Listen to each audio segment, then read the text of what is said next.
say significant consequences, if the city finds itself in a position where it may close out 2024 with a budget deficit, would dipping into city reserves be on the table?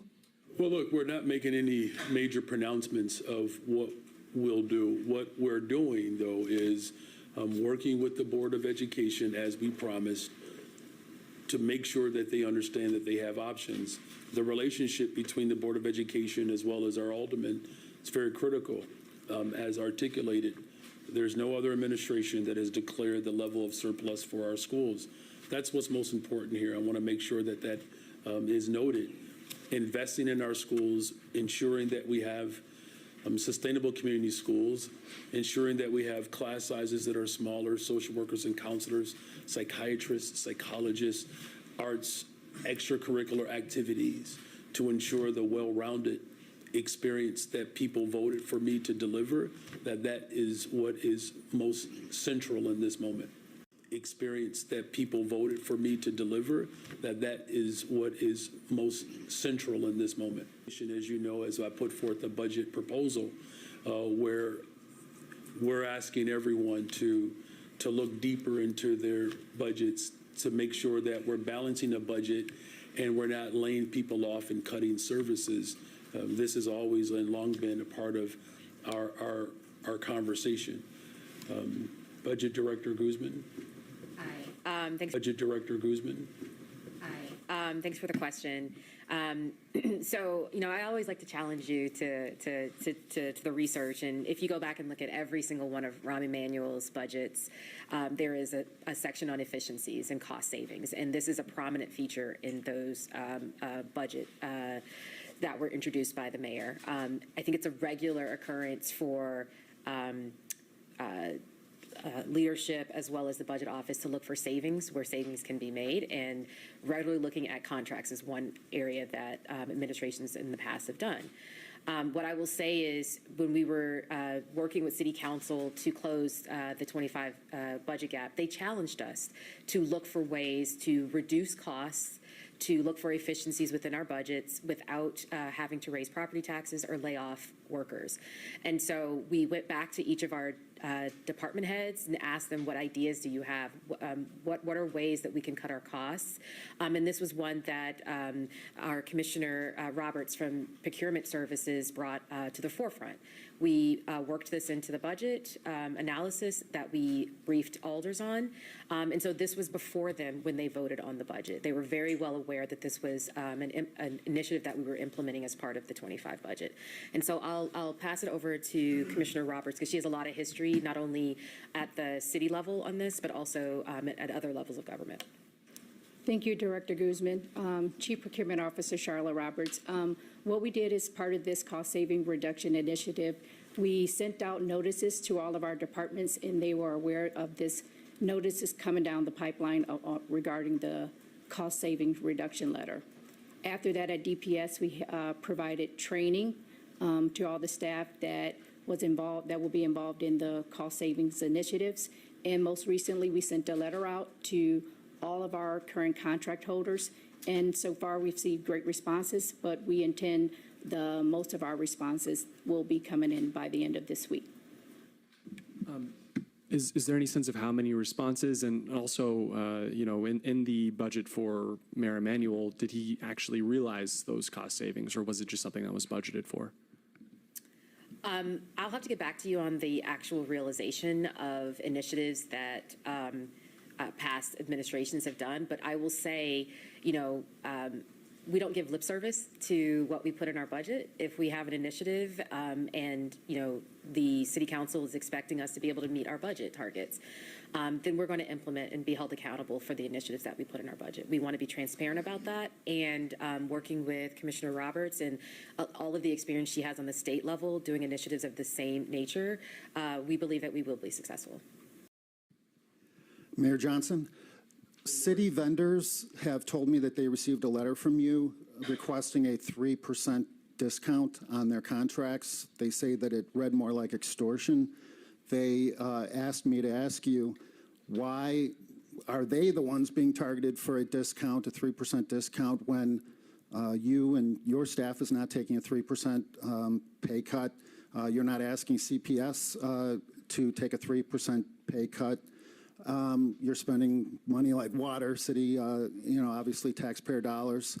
And they also asked me to please ask you to, out of respect for them and the First Amendment, to give more than your standard yes or no scripted answer that your press people have scripted out for you.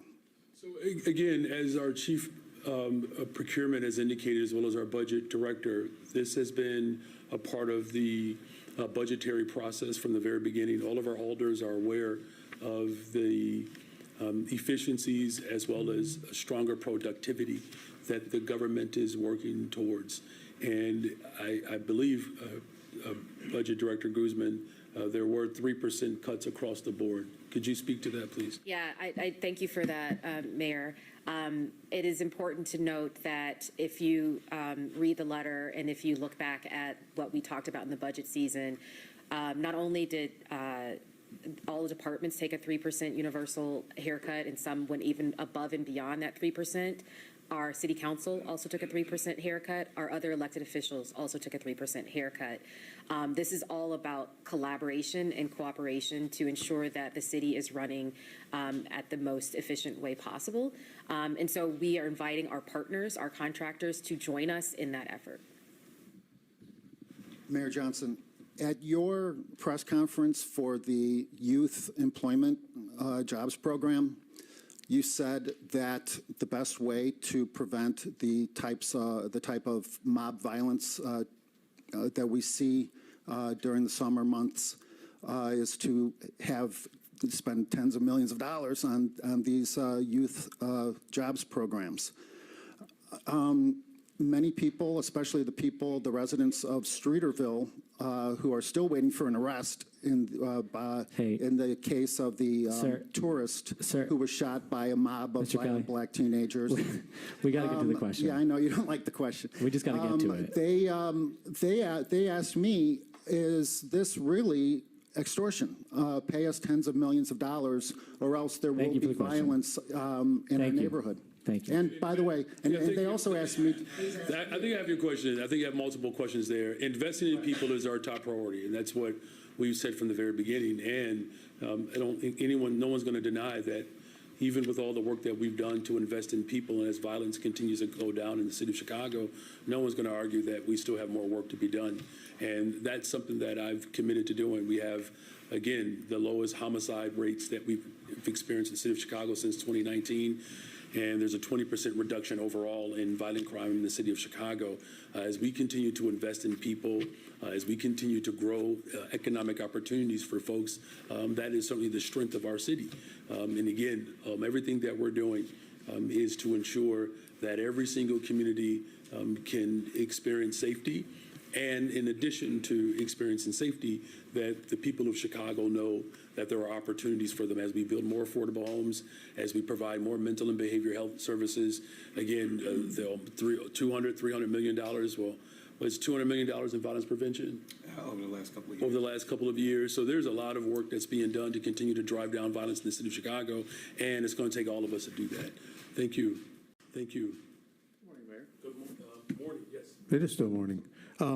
If I can just follow up with the schools. Last week when we were talking about this story, Pedro Martinez was insisting that, and he even said this at the board hearings last week, that he had asked for $484 million in TIF money, and that was the consistent ask, and that was what he was expecting in order to be able to pay the $175. Where's the disconnect? Help me understand. Was that number ever discussed?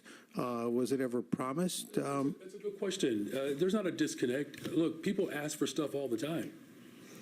We've asked the state of Illinois to contribute more. We understand that that even the work that the state of Illinois is doing, as much as we want more, there are some restraints that they're working through. Asking for something, just like I asked for 30,000 youth positions, right? We got 29,000, right? This is how these things operate. So there's not a disconnect. That was a particular ask, but just keep in mind, the largest TIF surplus in the history of Chicago. Everything that I'm doing is to ensure that our public schools have everything that they need. There's work to be done, as our finance team and our budget team has indicated. We are working hand in glove with the Board of Education as they have to wean off the dependency of city government and prepare to be an independent body. This transition is going to be, it's going to take a lot of work, and we're putting that work in. So, look, it's right for any individual to ask and demand more from government, and we showed up in a very dramatic way by ensuring that the largest surplus in the history of Chicago it was released into our schools. So the board has their meeting on Thursday, I believe, where they're going to vote on their amended budget. Is it your expectation, or have you been given any assurances that they will be voting on the recommendations that were sent? And what happens if they say, we just can't do this? Yeah, look, it's a fair question, and you may have noticed that there's an independent report that was released today that essentially corroborated or substantiated what we've indicated, that they do have options. Our chief financial officer, as you can tell, is a quite meticulous human being and walked everybody gracefully through this process. Look, I think it should be noted that we have been the most transparent, open administration in this entire process. There's a unique opportunity with the labor, the Board of Education, the mayor's office, this triangulation to ensure that our schools are sustainable, that our schools are well funded. So again, as far as options are concerned, we fully expect that this board is going to take their job seriously, work with the city of Chicago, as our chief financial officer has articulated, build this bridge rather, so that we can move towards a fully funded, fully operable public education system that our city can be proud of. Just to clarify, does that mean that you expect them to? Well, I mean, you expect them to vote on Thursday to read? well, I mean, we wouldn't expect anything less, right? I mean, it's no secret that we have been pushing for the Board of Education to take responsibility of their workers. I mean, that's not a secret. They've, as you saw on the slide, there has been a continuous ramp up in our investments to help them contribute to the financial security of their employees. And that's something that obviously my administration is committed to supporting along the way. We're simply asking them to do their part because it's inevitably going to be their responsibility as they become a fully elected independent body. So what are the other options? You said that short-term borrowing is just one of the options. Chief Charlesky, you want to walk through that or give a little bit of a headline? Are you asking specifically about It what seems is to in be the- that short-term borrowing is all you're asking for. What if they say no to that, then what's the alternative? Are you specifically asking like what's in the report? Yeah, I mean, I'm asking what is CPS Yeah, going the to do? CPS has a report that I have not read it. It was released this morning, so I haven't had a chance to look at it yet. That walks through their other options, but Do you have another option recommended? this Or is your the only option. This is the option that we have presented to them. Short-term borrowing. Yes. And if they say, you have not read the report, you don't know what they're also considering? Have you read the Baker-Tilly report? No, I'm not it's just- also in charge of. But I'm just saying, like, if you the reason you have it is because it just came out this morning, and that's why you have it. And it's the same reason why I have it, because it came out this morning. So And I think, Jill, thank you. I mean, the point is that there are options that they have, and that's the most important thing. We are working with the Board of Education to help them become an independent body. That's the most important thing. Is at some point, respectfully, these conversations more than likely won't be necessary or the same, right? So I don't want people to think that this is like some sort of holy position, right? At some point, they're going to be an independent body. The disentanglement is critical so that they can stand alone. But I think also when we're talking about options, the Board of Education in Chicago is not treated the same as other school districts, right? And so there is a development of our democracy that is happening here. And I appreciate the question of how the city is helping the Chicago Public Schools, a separate entity, how to find a pathway to solvency. I appreciate that. But it's a task that we have obviously embraced and we're grateful that there are partners there that understand the gravity of this scenario, and they're willing to work with us. Can you explain, especially when it comes to CTU, if everyone's being asked, your vendors are being asked to take this 3% cut, you've asked aldermen as well and their funds, their discretionary fund to take a 3% cut. What about CTU? Why have they not been asked to take a 3% cut? A 3% cut in their current contract? In the contract that they're trying to get signed. Well, we didn't ask our police officers to take a 3% cut. Right. We didn't ask our no, I think it's a fair question. I mean, I suppose. We didn't ask our police officers to take a 3% cut. We did not ask our park district workers to take a 3% cut. We certainly did not ask our CPS workers, because there are other members in those buildings besides the Chicago Teachers Union. Mayor, I wanted to ask you about your friends at the CTU who are saber rattling. They said late yesterday that the contract dispute, is barreling toward an escalated conflict instead of a landed contract. Do you believe the CTU would strike when one of its members occupies the 5th floor? I share the frustration. I do. As I stated earlier, there's no other mayor that has the commitment that I have for our public schools. I believe in public education. I do. I've benefited from public education. My family has. My children are CPS students, the first mayor in the history of Chicago to send my children to our public schools. I know the frustration in the classroom. I do, as an elementary teacher and as well as a high school teacher. The expectation that the people of Chicago have is that we move towards really fully funding our public education system. And what does that mean? That means ensuring that no matter where you live in this city, you can count on a social worker and a counselor being in your building. No matter where you live in the city, you can count on class sizes that are smaller and manageable.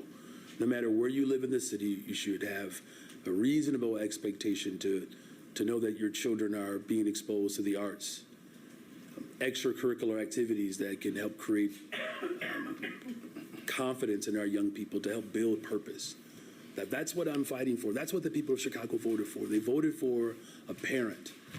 And, some of the experiences that they're having with these negotiations, there are individuals that are not working in good faith on behalf of the expectations that the people of Chicago have. And that is a frustration.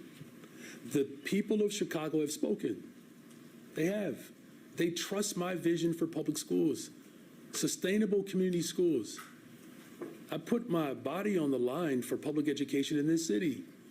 I don't know if you can name any other mayor that blocked elevators and went on a hunger strike to make sure that a school wouldn't be closed. And God help us, if that school would have been closed, those young boys would not have experienced the joy of competing and winning. Our children were left for dead. Our teachers were fired. And speaking of cuts, I remember 2 administrations ago, a 4% raise was snatched away from educators. And it's that type of animus and disdain towards the public good that we're also experiencing from Washington. It's the same approach. Cut, lay people off, dismantle programs that work. That's what Donald Trump is doing. We cannot have a district that acquiesces to the ridicule that's coming from D.C., where people are blaming educators and blaming children for growing up in neighborhoods that have been historically disinvested in.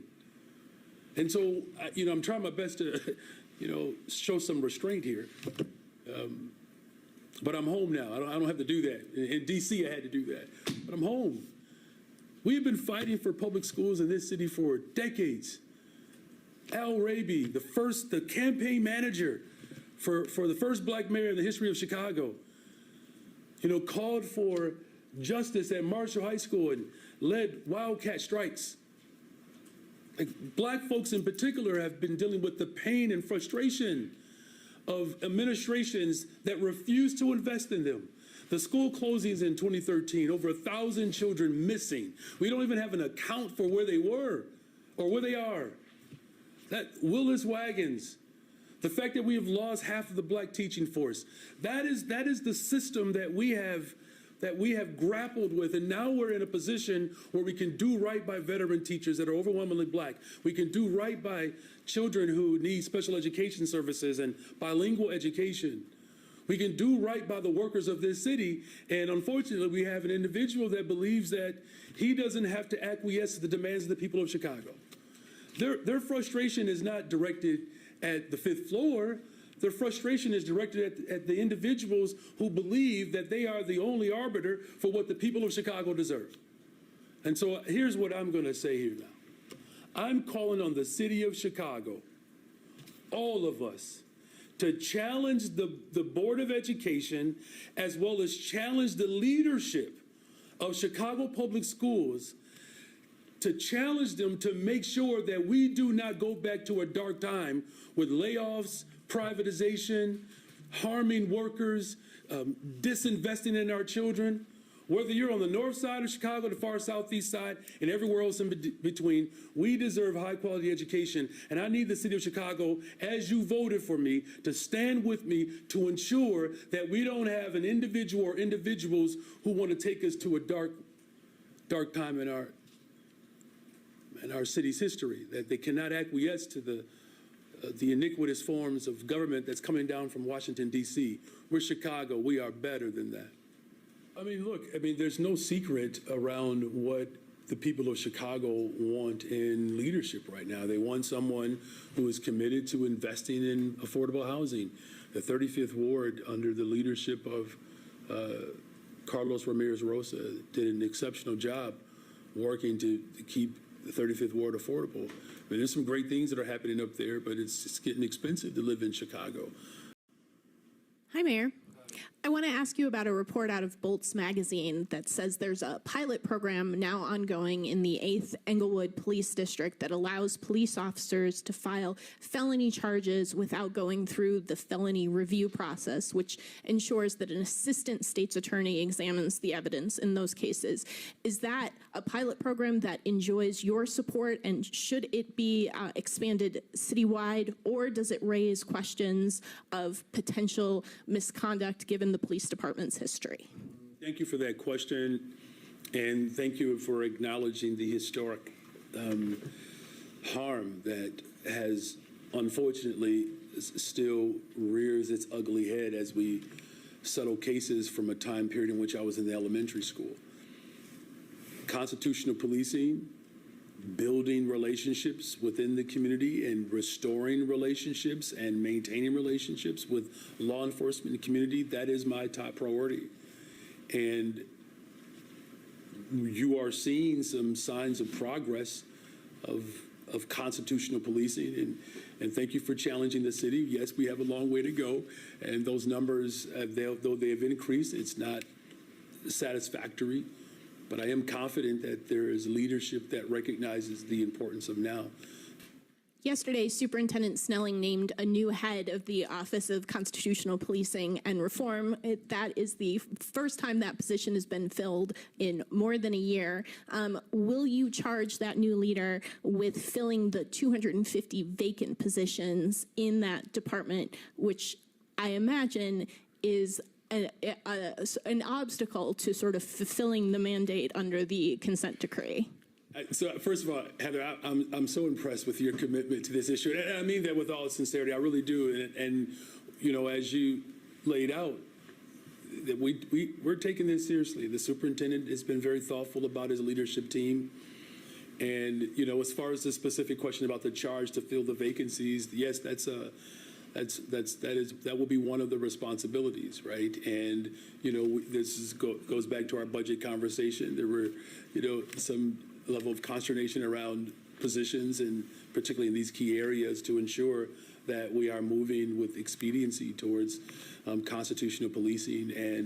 And though it's been an uphill battle, again, At the preliminary level, I believe it's 88% fulfilled. At the secondary level, right, 52%. And at the top level, I know there's some debate over whether it's 11% or 16%. We have 16%. Again, I commend the superintendent, and it's why I pointed him, because he understands this value system, and I think it's appropriate at this time that I do shout out Yolanda Talley, the first black woman, the first woman to hold this post. And yes, she is a West Sider too. So congratulations to Chief Talley and the leadership team that the superintendent has assembled. An investigation by Chicago's Office of Inspector General is ongoing regarding CPD's Chief of Internal Affairs.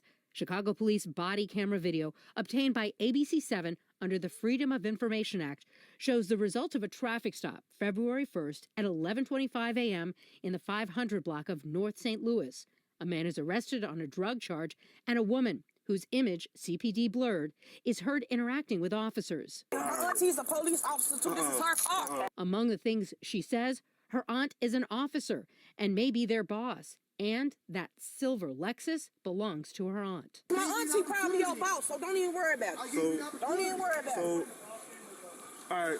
I need my stuff. He got my key! Officers asked the woman to get her belongings from the car and tell her that their interaction was being recorded. Can you take this, please? No, I need my auntie to come get her. My auntie's a police officer too. This is her car. Now you got Wait! you playing though. How am I playing? Don't touch me. Hey, just go. I'm gonna hell no. We gave you every Don't worry opportunity. about it, but my auntie a police officer. Don't even worry about it. According to documents ABC7 obtained from the Civilian Office of Police Accountability, the car belongs to Chief Yolanda Talley, and her niece was driving the car at the time of the stop. CPD confirms Chief Talley remains as Chief of Internal Affairs, and the case was referred to the Office of the Inspector General to investigate any potential misconduct. Neither the department's spokesman nor Chief Talley will comment. Good afternoon. No, it's still morning. Good morning, Mayor. I first want to ask about the 3% ask of the vendors. How much consultation was there ahead of the letter with people within the business community about what ideas they might have for having savings in contracts? Because I spoke with people from the Chicagoland Chamber of Commerce who said there are a couple of other ways we could have done this other than just ask companies that had solid contracts to change them. Sure, Chief Roberts or Chief Guzman? I can answer that question. Okay. We continually have relationships with some of the advocates agency. We did not have those conversations with them. However, we are at DPS is continuing to explore other initiatives to how we can be more cost efficient in the process. So we are scheduling some of those meetings right now because cost savings, we are continuing to be looking to be more cost efficient and look for other ways we could save the city money and to overall meet our budget target. And I'll just add, this isn't an either or, this is a both and. For the city to always continue to look at ways to reduce its costs, meet its projections as it relates to the budget. We'll be working over the course of this year and into next to continue to look at those types of options because, as you know, because you guys all cover it and you all report on our structural deficit, this is about a long-term solution for the sustainability of the city's budget to allow us to continue to provide the much-needed services, especially to those who need them more than others throughout the city. So we welcome those conversations, and they will get their opportunity to provide their input into other ways and additional ways for us to achieve those types of savings within the budget. Which includes revenue too, by the way, and they have been a part of those conversations. Yep, thank you for that question. Thank you. And another question, and for whoever would be handling this, what kind of evidence have you seen of ICE activity in Chicago within the last couple of weeks? It's no longer in the headlines, but are you getting either better reports or seeing less activity? What's your sense of what ICE is doing here, if anything? I'm going to pass it over to our Deputy Mayor Gatewood. I will say this, though, is that, our commitment as a welcoming city is one that, I'm very proud of. And I just want to make sure that the people of Chicago fully understand our vision for safety is that our local police officers do not dub as federal ICE agents. That's it. With a criminal warrant, there's collaboration there, and the status of someone is not asked by any of our departments. This is not an invitation necessarily from people around the globe, though we do stand on the shoulders of immigrants and descendants of slaves. That is who we are as a city. But the Welcoming City Ordinance maintains community trust between law enforcement and residents, and that's important. But as far as any of the particular activity, Deputy Gatewood?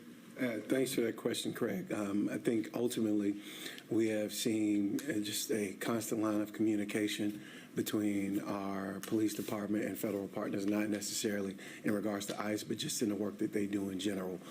We know that there are quarterly reports when there are ICE interactions that are submitted to the city. We have those reports, we'll review those reports, but ultimately we're still about the business of making sure people in Chicago are safe, regardless of what federal agency is in the city. Is that this is about the people of Chicago. It's about our families. We're talking almost 330,000, 325,000 families who are counting on our district to fund arts, the music, which is part of arts, our IB courses, the transportation within our public schools. We know that that's a challenge. Our bilingual education, our special education, I believe it's about 30%. And I guess you can quote me, but we'll fact check it. But I believe 30% of Black students require an IEP or special education support services, and we can get you those specific numbers. The point is there's a significant number of students in our schools that really require special education support services. These are the type of families that rely upon our public schools, right? And so the Board of Education really in this moment have a responsibility not just to make sure that the workers are supported, but it's all of the programming.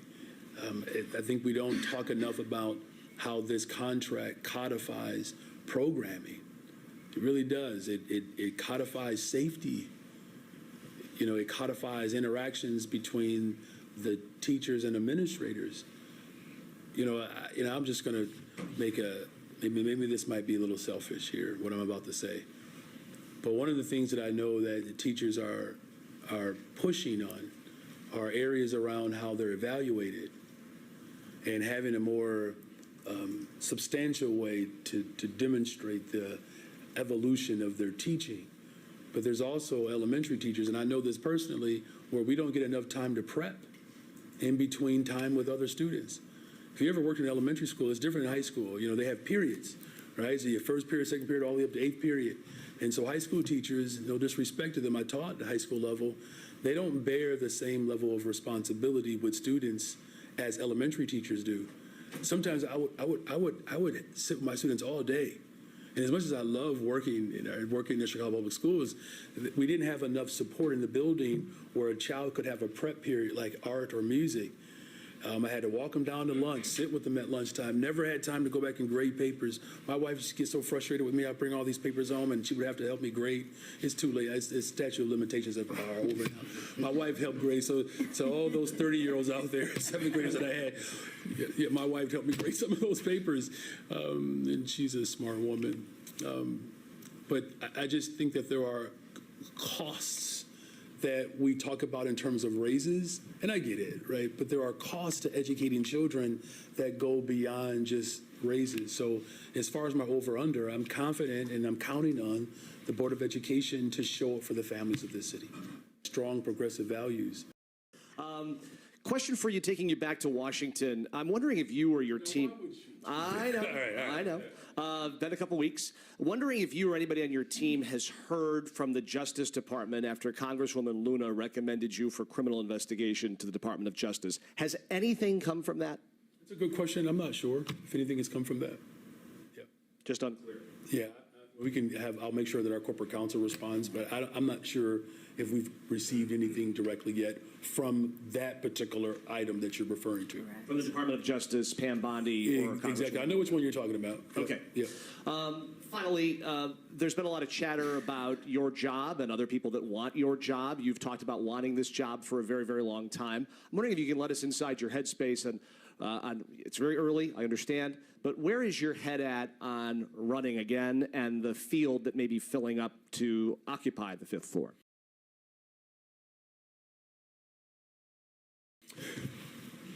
Well, I mean, look, my focus is making sure that we're investing in people, right? I mean, that's, you know, I'm very proud of the work that we've done. And look, I'm going to defend this city to the day that I die. I am. And I know that I cannot do this by myself. That's why I'm working with the Speaker of the House, working with the Senate President, working with alders, working with all of our partners, working with the board president, working with the governor, on and on and on. Bringing people together to ensure that the people of Chicago can have some advantage, right? And I just deserves comprehensive leadership. Someone's going to tell them the truth. Someone who is not just willing to be held accountable, but someone who's committed to bringing people together to respond to all of these challenges that we have. And we've done that, and I believe over these next 797 days, whatever I have left, 700-something days left in this first term, we're going to continue to make those critical investments. And when that time comes for us to make our case, I feel incredibly confident that what I set out to do in my first term, that we would have moved in the right direction, and that the people of Chicago will make their decision in 2027. And I feel pretty good about where I stand. Thank you all very much today.